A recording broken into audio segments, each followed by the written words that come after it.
Part 1. The Voice of Child. New York City. January winds howled against tall buildings. Snow flurries danced in the air, and streets were layered with slush. But inside the towering courthouse on Fifth Avenue, the real storm was just beginning. Emma Miller, only 6 years old, sat beside her mother Sarah in the defendant's chair. Her feet dangled above the floor, not quite long enough to reach. She clutched a worn stuffed bunny, its fur rubbed bare from years of comfort. Her mother's hand trembled as it rested protectively over hers. Sarah Miller, 33, was a registered nurse accused of using falsified documents to work in the U.S. without proper residency. The prosecution claimed she had lied on government forms, but Sarah insisted she was tricked by an agency when she first arrived. The courtroom buzzed with murmurs. Reporters sat in the back row. A case involving an undocumented mother and her child had struck a national nerve. Judge Arnold Preston, a stern man in his early 60s, adjusted his glasses and glanced toward the defendant. His brows were furrowed in deep thought, but his expression revealed nothing. The prosecution rested their case, and Sarah's public defender stood up to speak. But before he could, Emma slowly stood. Her tiny voice cut through the silence like a soft breeze in a thunderstorm. "Your Honor," she said. Her voice was clear, gentle, and oddly commanding. Gasps echoed through the courtroom. Judge Preston blinked. "Little girl, do you understand where you are?" Emma nodded. "This is a court, and you're the judge. You decide if people go home or go away." The judge blinked again. "That's right. And what do you want to say?" Emma took a deep breath. "You can't punish my mommy for something she didn't do. She didn't lie to hurt anyone. She just wanted to help people and take care of me." A deep silence followed. Even the typing of the court reporter had paused. "My mommy works all night and comes home really tired. Sometimes she still reads me bedtime stories. She helps old people who are sick. She's not a bad person." Tears filled Sarah's eyes. She tried to pull Emma back down into the seat, but the judge raised his hand. "Let her speak." Emma's voice trembled just slightly. "If you send her away, what happens to me? I don't have anyone else. She's my whole world." The judge stared at the child, his lips pressed together tightly. And just like that, the entire case, once black and white, turned a shade of gray that no one in the courtroom expected. Aftershock. The instant Emma's words settled over the courtroom, a hush lingered that felt almost sacred. Reporters hurried to scribble every syllable, sensing a headline in the making. Judge Arnold Preston, known for terse rulings and an iron spine, looked down at the child as though an antique clock had suddenly come alive. His gavel remained untouched, authority momentarily ceded to innocence. Sarah's public defender, David Klein, used that sudden vacuum to request an adjournment, arguing that new character witnesses might be critical. The prosecution bristled. Assistant U.S. Attorney Lydia Chun felt her airtight case spring a leak no statute anticipated. She requested child protective oversight, accusing Sarah of parading her daughter for sympathy. The judge, still affected by Emma's appeal, granted Klein's motion but denied Chin's oversight request.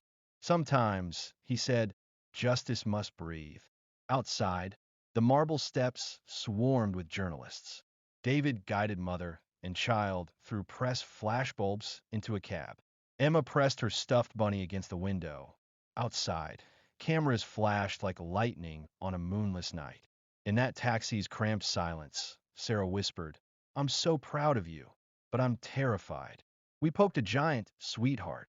Emma, eyes wise beyond 6 years, whispered back, "Giants fall too, Mommy. You said so in bedtime stories." Part 3. Viral. By morning, clips of Emma's courtroom saturated social media. Hashtags Let Sarah Stay and hashtag Little Voice Big Truth trended worldwide. Cable pundits debated immigration, motherhood, and moral duty while Emma ate breakfast cereal in their one-bedroom apartment, mesmerized at seeing her own face on TV. David Klein arrived with a battered briefcase and a freshly printed folder. He revealed shocking intel. The placement agency Sarah had used, Frontier Care Staffing, was under quiet federal investigation for forging credentials to cut corners. The feds wanted scapegoats, nurses like Sarah, to save the agency's executives. David laid out a strategy. Subpoena internal emails, expose systemic fraud, and crucially, keep Emma out of child protective limbo. Sarah's hand shook as she signed authorization forms. They'll paint me as complicit, she whispered. David answered, they'll try. So we counter with a larger story, one they can't hide from cameras anymore. That afternoon, a pro bono public relations group, Hope Guard, volunteered. They filmed a short interview with Sarah describing night shifts tending comatose veterans. Her exhaustion, her devotion, raw and unfiltered, left the room silent when the camera stopped. Outside, protesters began gathering. Cardboard signs rose like saplings. Mercy for nurses, families belong together. Yet among them lurked TV crews eager for any misstep. Sarah stared from her apartment window and murmured, this story is growing bigger than us.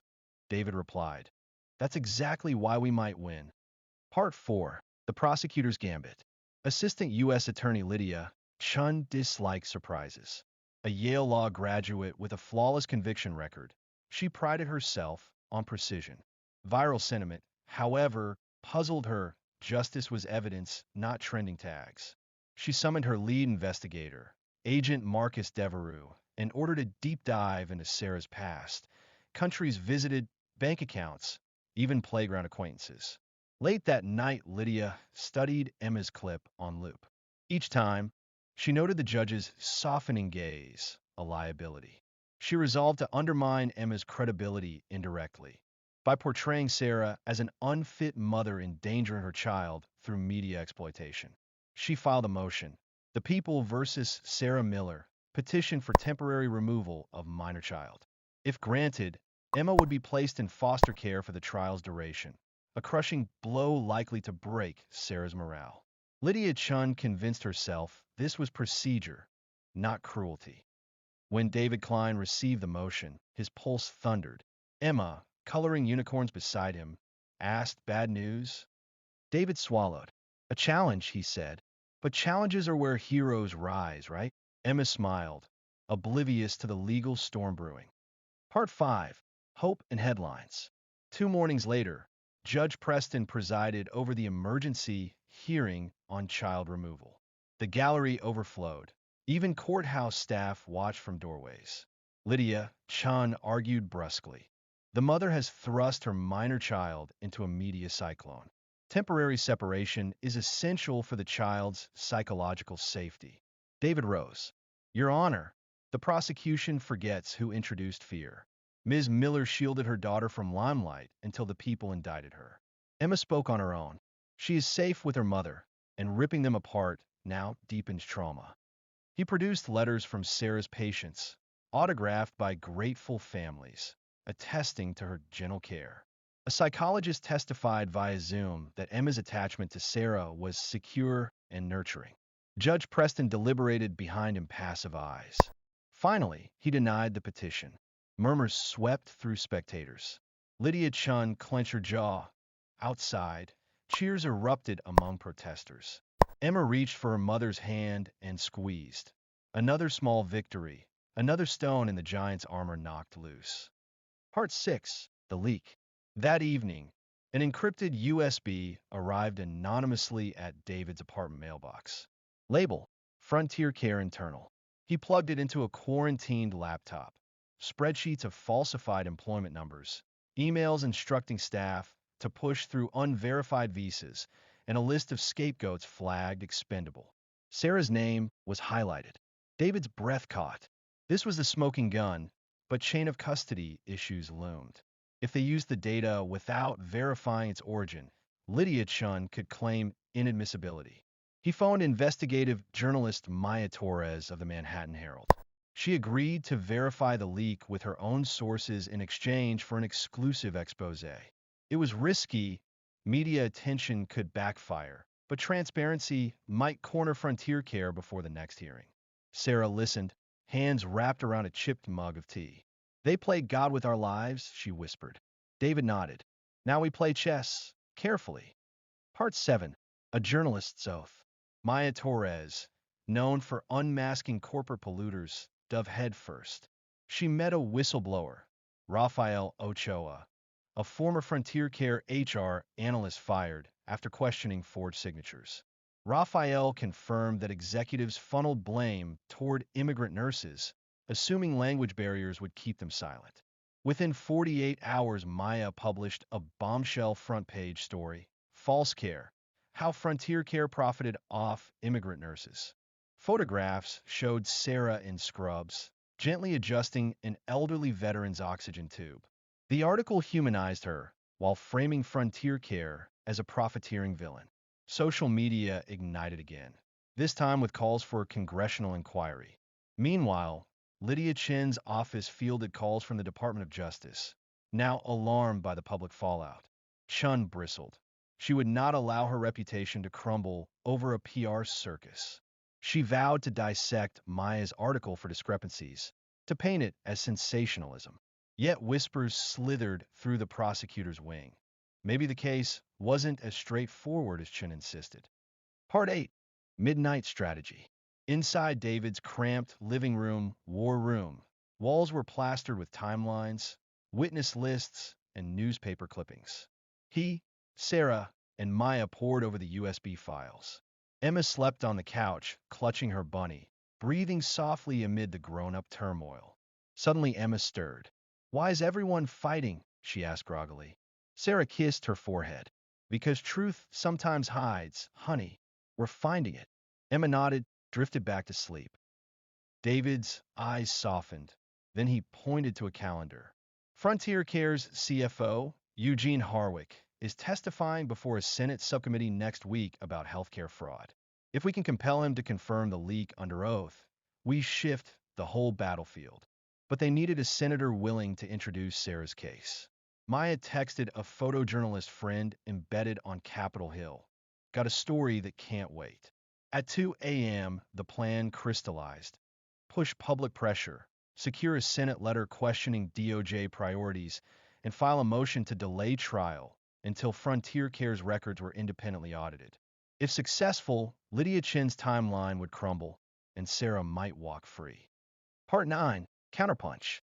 Lydia Chen struck first. She filed a defamation suit against the Manhattan Herald on Frontier Care's behalf, claiming the leak was stolen property. Simultaneously, she motioned for a gag order on all parties, citing prejudicial publicity. Judge Preston scheduled an emergency hearing. In court, Lydia argued the leak endangered due process. Maya, granted limited standing as the press, invoked First Amendment protections. David counter-argued that the public's interest outweighed corporate embarrassment. The judge, balancing on a judicial tightrope, ruled partially. No gag order for Maya's investigation, but a narrow restriction on counsel's public statements. Outside, microphones clustered around Maya. She declared, "Silencing truth is the oldest trick in the book. We won't close our notebooks now." Lydia Chan watched from the courthouse steps, jaw set like granite. The war had turned ideological. Rule of law versus moral justice. Both sides convinced history would vindicate them. Part 10. Guardians and Ghosts. Word reached Sarah's estranged older brother, Nathan Miller, a career Marine stationed in Okinawa. Guilt gnawed at him. He'd severed ties after their mother's funeral, angry that Sarah's immigration status complicated family paperwork. Now he saw Emma's plea on a military news feed. Determined to help, Nathan petitioned for emergency leave to return and testify as character witness. Meanwhile, Sarah grappled with ghostly memories, leaving Honduras at 19 after their father died, forging friendships in underground clinics. The agency recruiter promising paperwork fast. Nightmares of detention centers clawed at her sleep. But each dawn, Emma's laughter anchored her. Sarah wrote in a journal, "Truth has a heartbeat, my daughter. I can't let the system still it." Part 11. Capitol Echoes. Maya's article reached Senator Eileen Park of New Jersey, chair of the Senate Health Oversight Subcommittee. Park's aides contacted David. They wanted Sarah's sworn statement. Within 48 hours, Sarah testified via secure video feed to Senate staff, detailing Frontier Care's recruitment tactics. That testimony triggered Park to issue a bipartisan letter to the DOJ requesting a pause on prosecutions pending review of Frontier Care's conduct. The letter surfaced on social media, with Senator Park tweeting, "We will not criminalize compassion while letting corporations profit." Lydia Chun received the Senate letter like a slap. Her supervisor called, warning of political optics. Chun redoubled efforts to locate any past infractions Sarah might have committed to justify continuing. Every empty file only sharpened Chen's obsession. Part 12. The Foster Threat Returns. Agent Marcus Devereaux unearthed a decade-old misdemeanor citation in Texas. A misunderstanding over a borrowed library DVD never returned.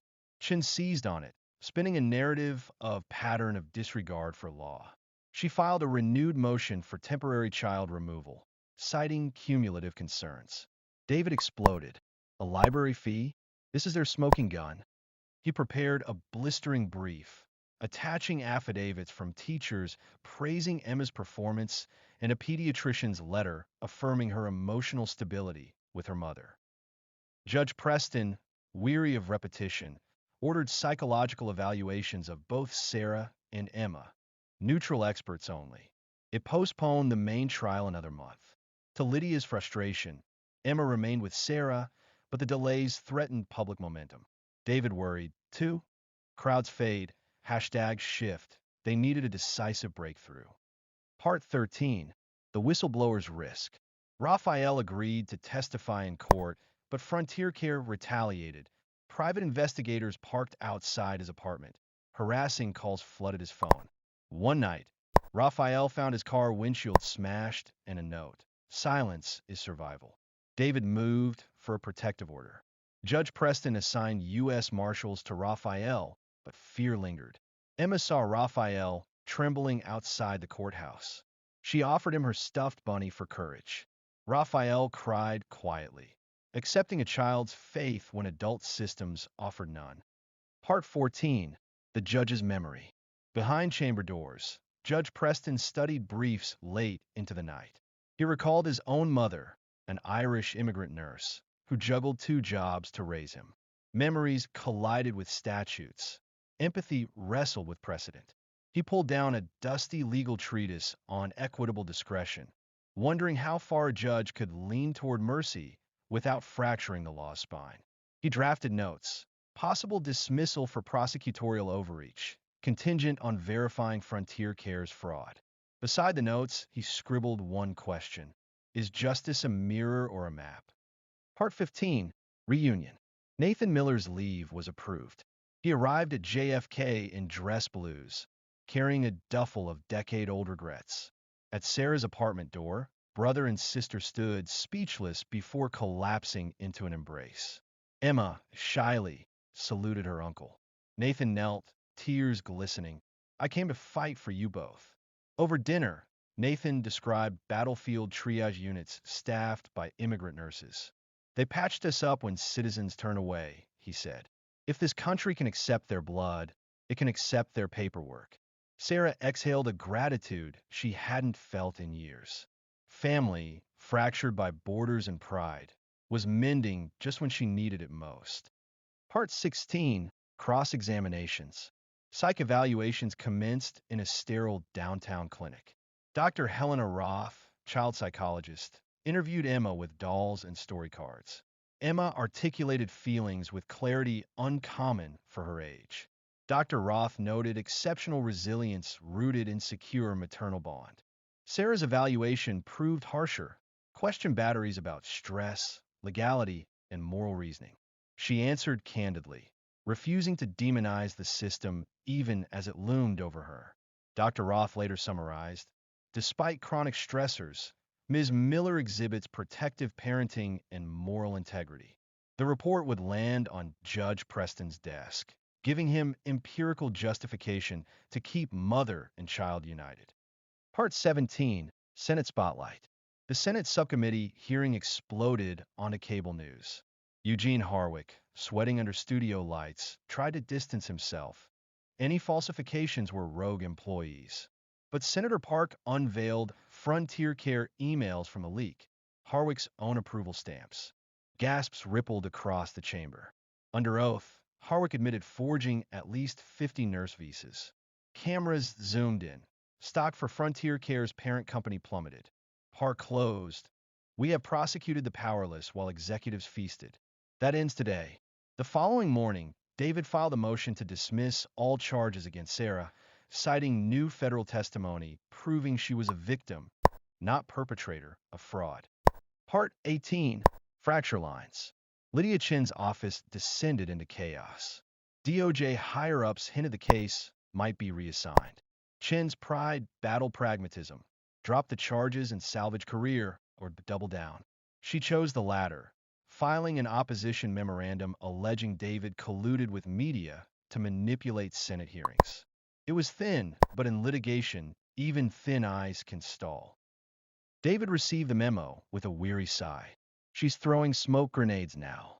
Maya urged him to stay the course. Truth cuts through fog. Sarah brewed coffee for the War Council, determination replacing fatigue in her eyes. We finish this, she said, so no other mothers stand where I stand. Part 19, Day of Decision. March sun streamed through courtroom windows, snowmelt pattering outside. Judge Preston convened to rule on David's motion. Gallery seats filled hours early. Veteran Sarah had nursed arrived in wheelchairs, holding banners. She healed us, let her heal others. Emma sat between Nathan and Raphael, feet finally touching the floor. She had grown taller through storm and hope alike. Judge Preston's voice resonated. The court has reviewed new evidence, Senate testimony, and psychological evaluations. The prosecution has not refuted the systemic fraud now documented under oath. He paused, eyes on Lydia Chun. In such circumstances, continuing this prosecution would contort justice into cruelty. He brought the gavel down. Case dismissed with prejudice. Gasps and applause. Sarah hugged Emma, tears-soaked stuffed bunny fur. Veterans saluted. Reporters raced outside to announce the verdict. Lydia Chun gathered papers quietly, mask of composure cracking at the edges. Part 20 Dawn. On the courthouse steps, Sarah addressed the crowd. Emma balanced on her hip.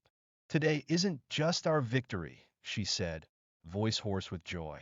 It's proof that one small voice can echo through stone walls when joined by many. Cameras clicked, but Sarah's gaze was on Emma, who whispered, Mommy. The giant fell. Nathan wrapped an arm around them. Maya captured the moment. Mother, daughter, brother, whistleblower, bonded not by blood alone, but by struggle and truth. Later that evening, Sarah and Emma walked the Riverside Park promenade. Cherry trees hinted at spring. Sarah exhaled into crisp air, lighter than she'd felt in years. The fight's not over, she told Emma. Others still need help. Emma squeezed her hand. Then we helped them, together.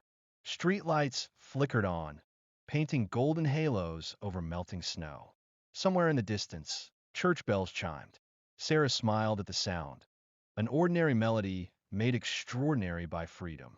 And though many chapters remained unwritten, this dawn, Part 20, marked the end of their darkest night. Echoes of victory. The dismissal made headlines for days. Yet Sarah woke the following Monday with the same 5 a.m. alarm that had governed her life long before the courthouse drama. Habit drew her to the kitchen table to scan job listings. Hospitals, however, moved slowly. Human resources systems flagged her name with pending legal review. Bureaucracy's scarlet letter. Nathan brewed coffee, filling the apartment with roasted warmth. They'll call, he promised, but bills lacked patience. Sarah tallied overdue rent, utility disconnect warnings, and Emma's upcoming dental visit. The courthouse crowds had cheered her freedom, but freedom, she realized, came unfinanced. By noon, David Klein dropped by with surprising news. Hope Guard wanted Sarah to speak at a charity gala raising funds for undocumented families facing deportation. A modest honorarium came attached, just enough to keep the lights on. Public speaking, however, paralyzed Sarah. Her palms slickened remembering the courtroom's eyes. Emma skipped in wearing a cardboard crown. Mom, you told me we help others together, she chirped, settling the matter. Sarah agreed. That evening, she drafted a speech while Emma colored confetti fireworks beside her. Sarah's words spoke of night shifts lit by heart monitor beeps, of mothers rocking feverish toddlers in ER hallways, of nurses, papers or no, delivering hope. She ended, "We are not the problem. We are the hands that heal the problem." Nathan read the pages, throat tightening. "That's the rallying cry," he said. Outside, snowmelt dripped from the rooftop in steady beats, as if marking time until her voice would echo beyond any courtroom.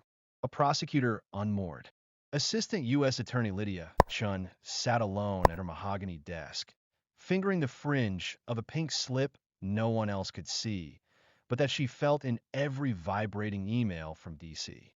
Her supervisor's final memo was blunt. "Your discretionary judgment compromised departmental optics.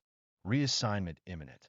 She closed her laptop, recalling Judge Preston's gavel, the child's eyes, the veteran banners. Pride fought reason.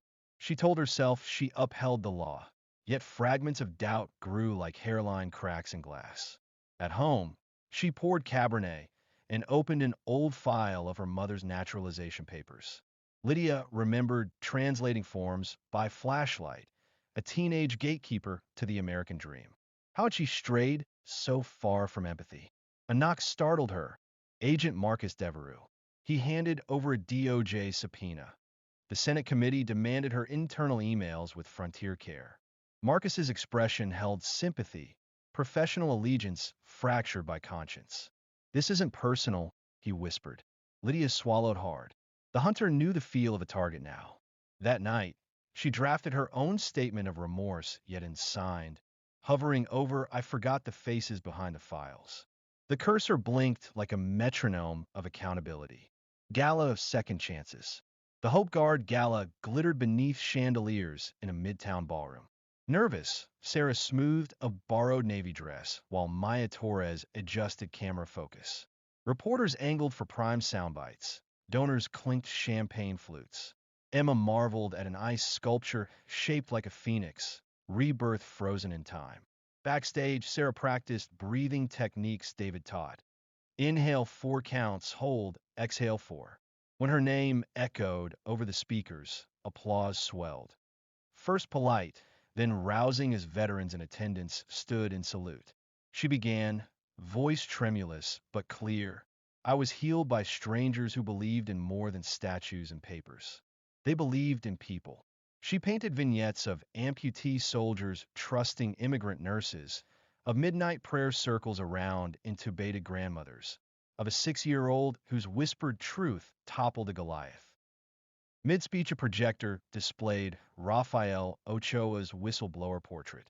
Audience faces shifted from admiration to outrage at Frontier Care's cruelty.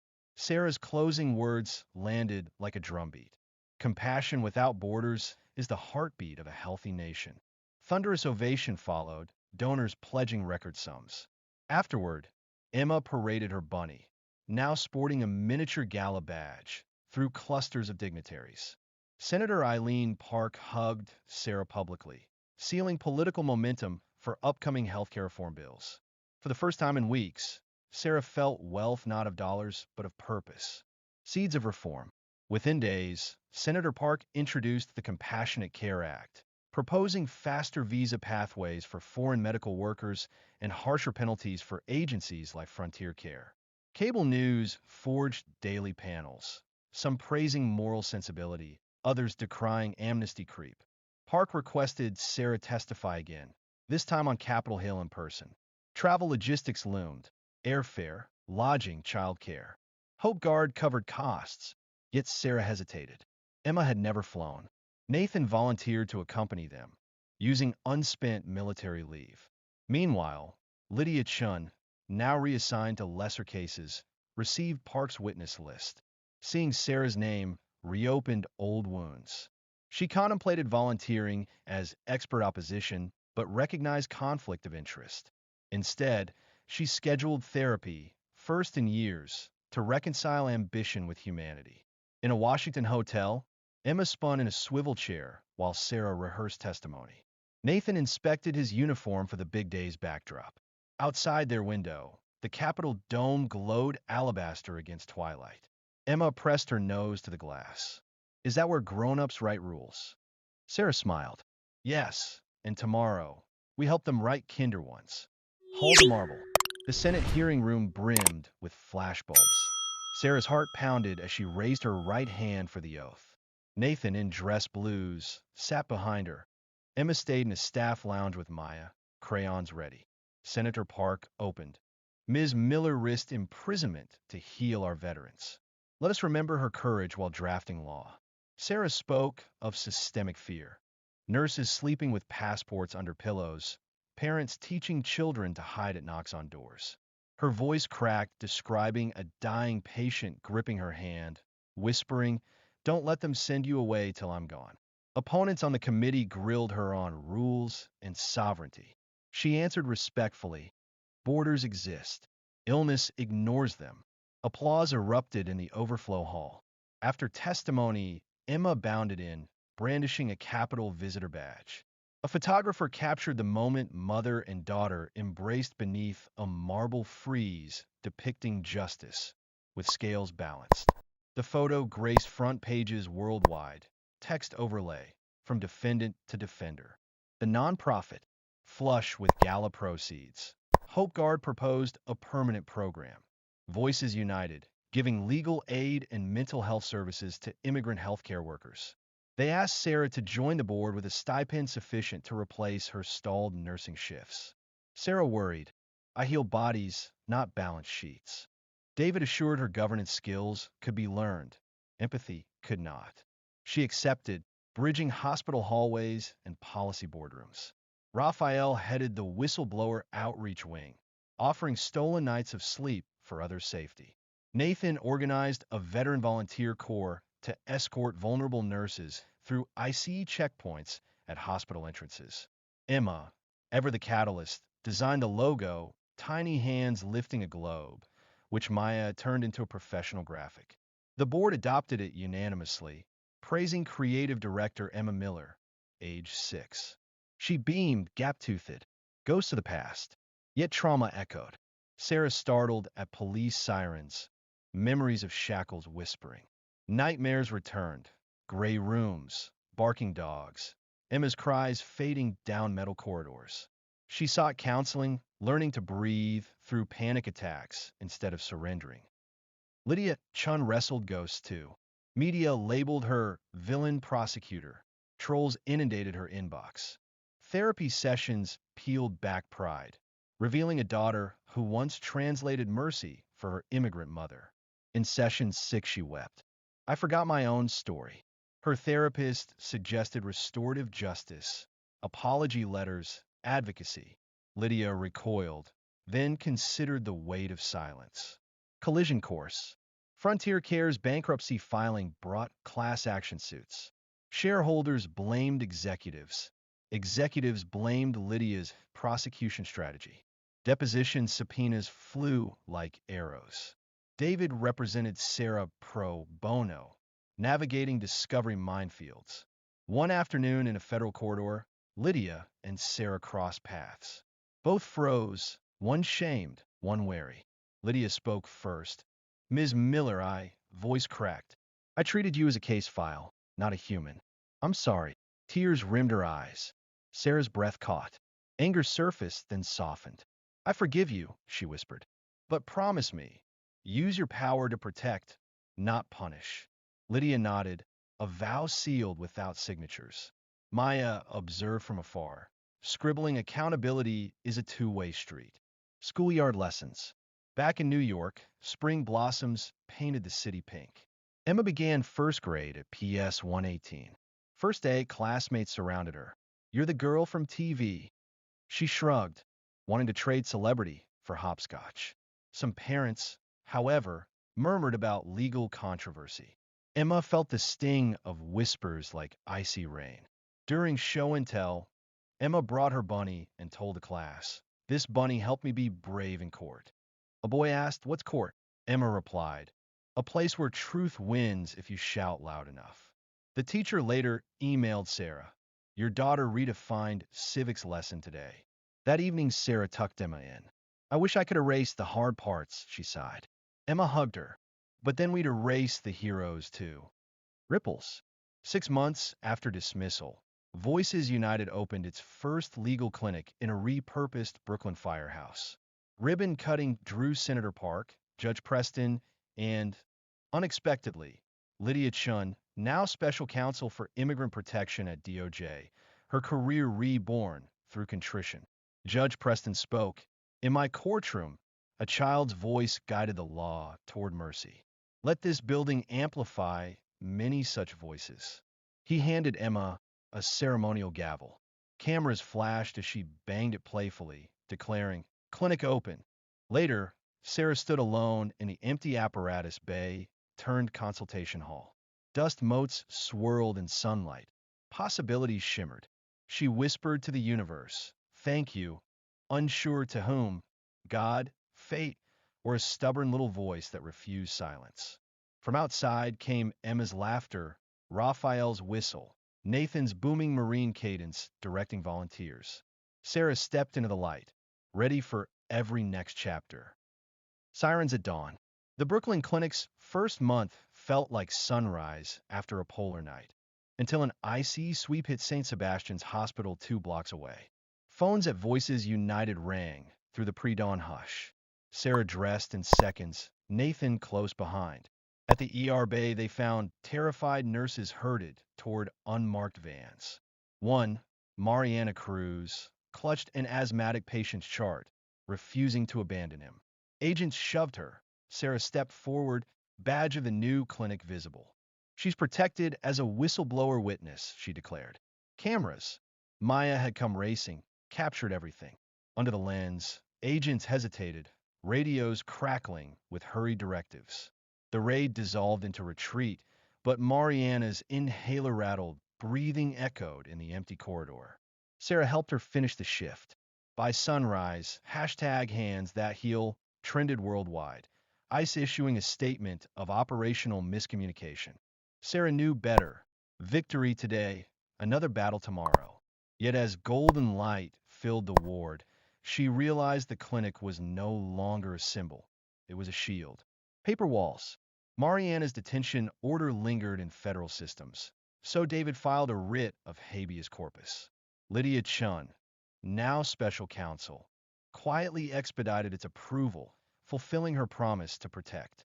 In court, Judge Preston presided again, granting Mariana humanitarian parole pending a U-visa review.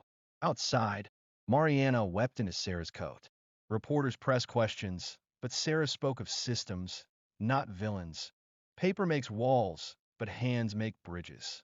That night, Voices United added an immigration attorney to staff, paid for by donations spiking after the viral raid video.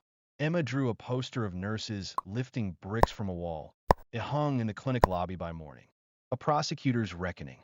In Senate chambers, Lydia testified about structural incentives that punished immigrants while shielding corporations. Her voice shook, recounting the moment Emma's plea cracked her certainties. Some senators bristled, others leaned in. The hearing ended with bipartisan calls for DOJ audit protocols. Leaving the Capitol, Lydia found Sarah waiting.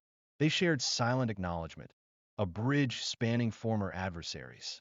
Press cameras clicked, capturing two women whose collision had reshaped national policy. The fall of frontier care. Federal court buzzed as Eugene Harwick faced a jury of 11 citizens and one naturalized nurse. Sarah testified to forged signatures. Raphael produced original spreadsheets. Harwick's defense crumbled under cross-examination, and guilty verdicts arrived on every count. Judge Patel ordered $200 million restitution, half earmarked for a trust benefiting exploited healthcare workers. Applause broke protocol. A bailiff's stern look couldn't halt relief flooding the gallery. Outside, Sarah told Maya, "Justice isn't money, but money can mend torn lives." Harwick, handcuffed, avoided her gaze while cameras immortalized the reversal of power. Battlefields within. Nathan's smile faded in quiet moments. Explosions of memory shattered his sleep. PTSD therapy at the VA stalled behind wait lists. Sarah discovered Voices United could finance veteran mental health grants. She convinced the board, citing Nathan as proof that moral debts transcend paperwork. The first session, Nathan sat stiff-spined until a therapy dog nuzzled his knee. Tears he'd hidden since Afghanistan spilled. Later he whispered, "You saved me again, little sister." Sarah replied, "We keep patching each other up. That's family." Playground trial. At recess, a classmate sneered, "Your mom's a fake nurse." Emma's cheeks flared, but she remembered court decorum. She gathered classmates by the slide, holding an imaginary gavel.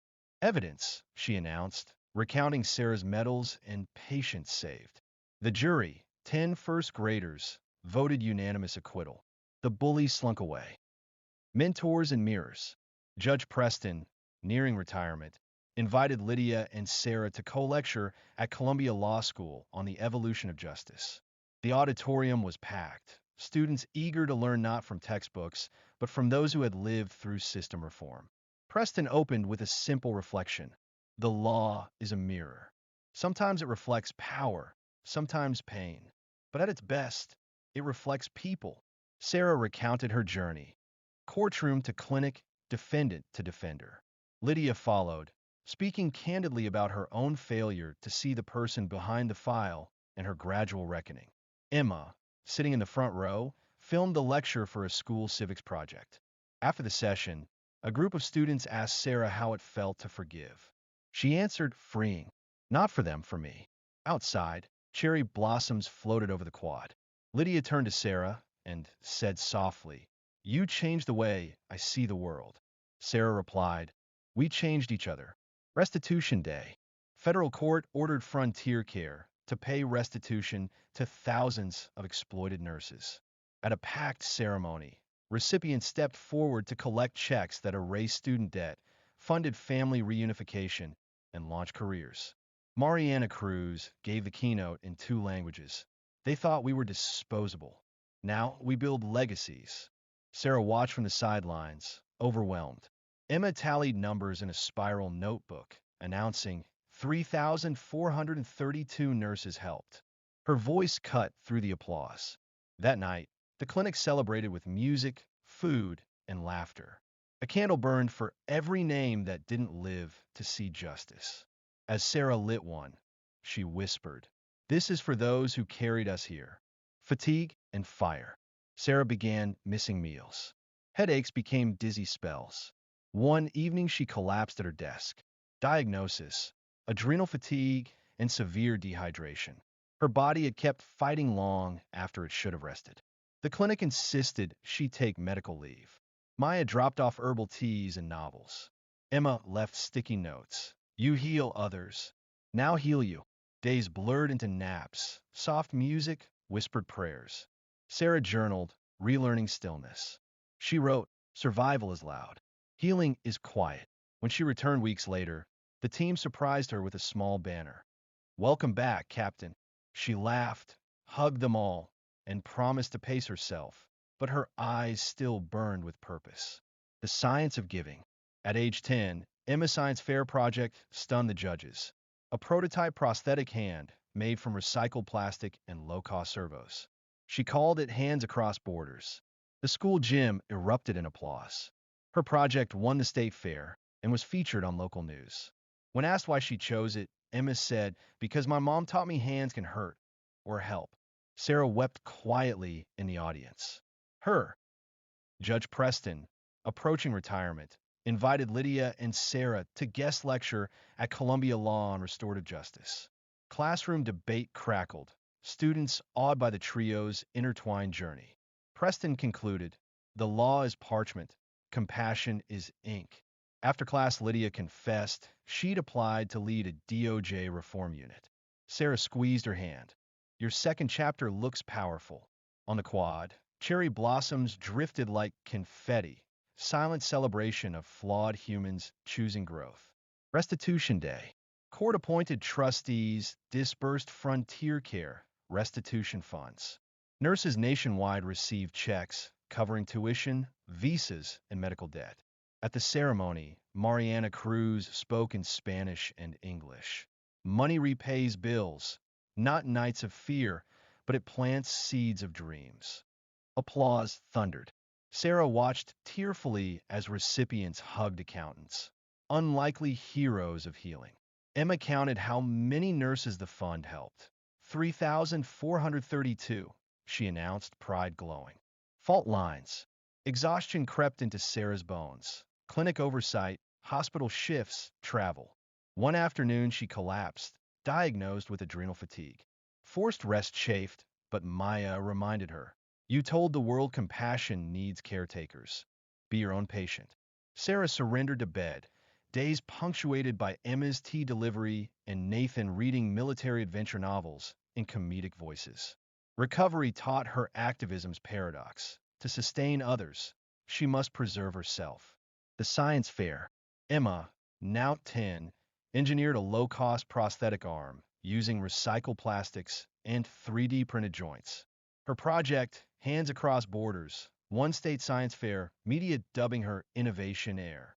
In her speech, Emma credited nurses who'd lost limbs in conflict zones and migrants who built dreams from scraps. Sarah, healed, watched with misty eyes, her daughter turning advocacy into invention. Law signed. 2 years after introduction, the Compassionate Care Act passed both houses. President Elaine Morales signed it in a rose garden ceremony.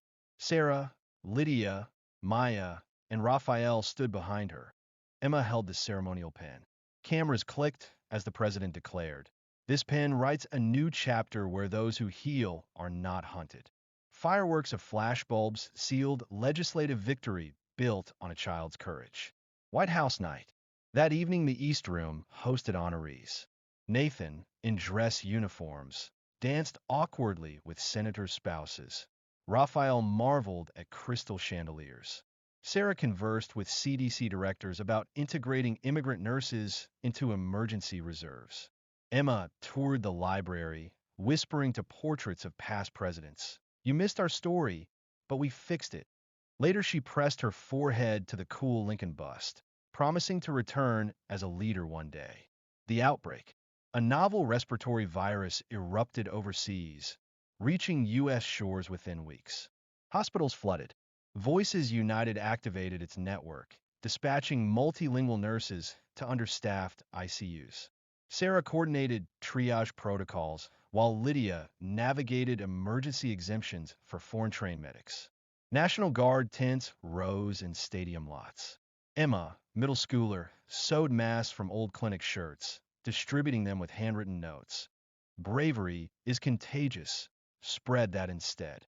Field hospital hearts. Converted convention centers buzzed. Sarah oversaw one in Queens, her calm voice steadying rookie volunteers. When ventilator shortages loomed, she improvised split-flow systems, saving dozens. Journalists dubbed her Nightingale of Queens. Yet each saved patient carried a shadow of those lost. In breaks, she texted Emma heart emojis. Emma replied with puppy gifs, digital balm for battlefield fatigue. Emerging voices. Emma convinced school officials to waive age limits, letting students 12-plus volunteer in supply drives. She organized Zoom pep talks where recovered patients thanked exhausted nurses. One evening, NBC aired Emma interviewing a virologist, her questions incisive. Mentors and mirrors. Judge Preston, nearing retirement, invited Lydia and Sarah to co-lecture at Columbia Law School on the evolution of justice. The auditorium was packed, students eager to learn not from textbooks, but from those who had lived through system reform. Preston opened with a simple reflection. The law is a mirror. Sometimes it reflects power, sometimes pain, but at its best, it reflects people. Sarah recounted her journey. Courtroom to clinic, defendant to defender. Lydia followed, speaking candidly about her own failure to see the person behind the file and her gradual reckoning.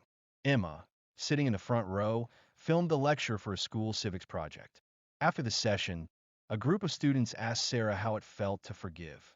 She answered, freeing. Not for them, for me. Outside, cherry blossoms floated over the quad. Lydia turned to Sarah and said softly, You changed the way I see the world. Sarah replied, We changed each other. Part 45, Restitution Day. Federal court ordered Frontier Care to pay restitution to thousands of exploited nurses. At a packed ceremony, recipients stepped forward to collect checks that erased student debt, funded family reunification, and launched careers. Mariana Cruz gave the keynote in 2 languages. They thought we were disposable. Now we build legacies. Sarah watched from the sidelines, overwhelmed. Emma tallied numbers in a spiral notebook, announcing 3,432 nurses helped. Her voice cut through the applause. That night, the clinic celebrated with music, food, and laughter. A candle burned for every name that didn't live to see justice. As Sarah lit one, she whispered, "This is for those who carried us here." Part 46, Fatigue and Fire. Sarah began missing meals. Headaches became dizzy spells. One evening, she collapsed at her desk. Diagnosis: adrenal fatigue and severe dehydration. Her body had kept fighting long after it should have rested. The clinic insisted she take medical leave. Maya dropped off herbal teas and novels. Emma left sticky notes. "You heal others. Now heal you." Days blurred into naps, soft music, whispered prayers. Sarah journaled, relearning stillness. She wrote, "Survival is loud. Healing is quiet." When she returned weeks later, the team surprised her with a small banner. "Welcome back, Captain." She laughed, hugged them all, and promised to pace herself, but her eyes still burned with purpose. Part 47, The Science of Giving. At age 10, Emma's science fair project stunned the judges. A prototype prosthetic hand made from recycled plastic and low-cost servos. She called it Hands Across Borders. The school gym erupted in applause. Her project won the state fair and was featured on local news. When asked why she chose it, Emma said, "Because my mom taught me hands can hurt or help." Sarah wept quietly in the audience. Her model was sent to clinics in Honduras and Nigeria, where doctors began adapting it. Emma received letters from patients who could write again, so feed themselves. One letter simply read, "Thank you for giving me my life back." Part 48, Law Signed in Light. Congress passed the Compassionate Care Act with bipartisan support. The signing took place in the Rose Garden. Sarah, Emma, Raphael, and Lydia stood beside the president. Emma held the ceremonial pen. The president said, "This law exists because ordinary people demanded extraordinary compassion." Flashbulbs lit the moment, but the real glow came from Emma's eyes. She leaned to her mother and whispered, "We did it." Sarah smiled, "No, you did." Part 49, Rooms of Power. The White House reception felt like a dream. Nathan chatted with generals. Raphael toured portraits. Lydia introduced Emma to justices. Sarah stood in the Red Room, overwhelmed by chandeliers and state china. In the library, Emma stared at Lincoln's bust. "You'd like my mom," she said softly. Then she turned to Lydia. "One day I want to work here. Not for the parties, for the laws."